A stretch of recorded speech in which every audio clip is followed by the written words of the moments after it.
Hi hello மக்களே, இன்றைக்கி நம்ம என்ன vlog பார்க்க போகிறோன்னு பார்த்தீங்கன்னா, சத்து மாவில் சுவையான பூரண கொழுக்கட்டை நம்ம செய்ய போகிறோம். அதுக்கு தேவையான சத்து மாவு எடுத்துப்போம்.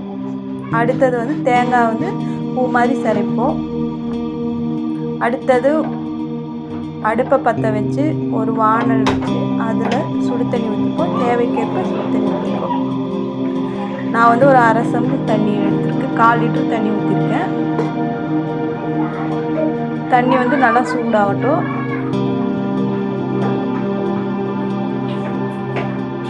அடுத்தது சின்ன பாத்திரத்தில் நம்ம சிரவி வச்ச தேங்காய் பூவை போட்டுப்போம்.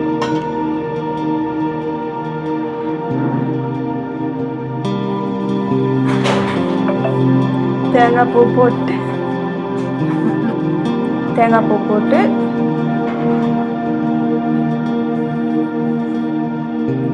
2 ஸ்பூன் சர்க்கரை ஆட் பண்ணிப்போம்.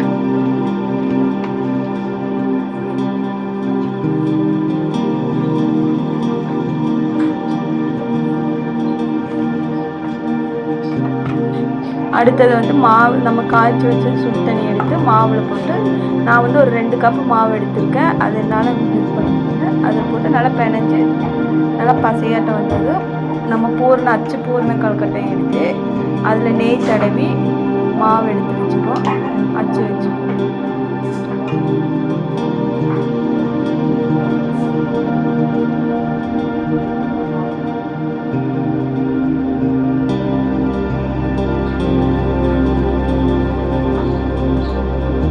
அச்சு வச்சு அது நடுவில் நம்ம தேங்காய் பூ சர்க்கரை சேர்த்து வச்சு ஏலக்காய் போட்டிருக்கோம். அதையும் சொல்ல மறந்துட்டேன்.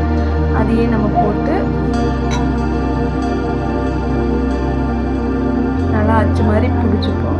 பிடிச்சி சைடில் வர்றதெல்லாம் நம்ம எடுத்துட்டு அந்த அச்சானதை மட்டும் நம்ம எடுக்க போகிறோம்.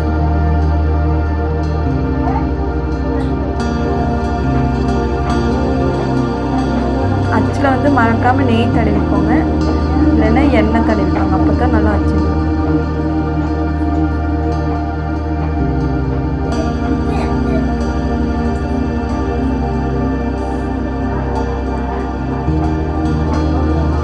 பார்த்து மெதுவாக எடுத்துக்கோங்க. ஒரு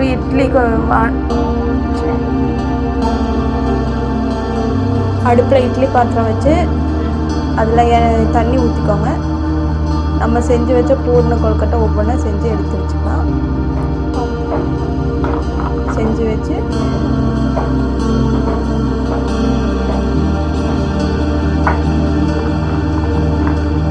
தட்டு எடுத்து நம்ம இட்லி பாத்திரத்தில் வச்சுக்கலாம். வச்சு வந்த உடனே ஒரு 10 நிமிஷம் வேக வச்சுருங்க. அப்புறம் எடுத்திங்கன்னா சத்தான சுவையான பூரண கொழுக்கட்டை நல்லா சாஃப்டாக வருங்க. நீங்கள் சத்து மாவு வேஸ்ட் பண்ணாதீங்க.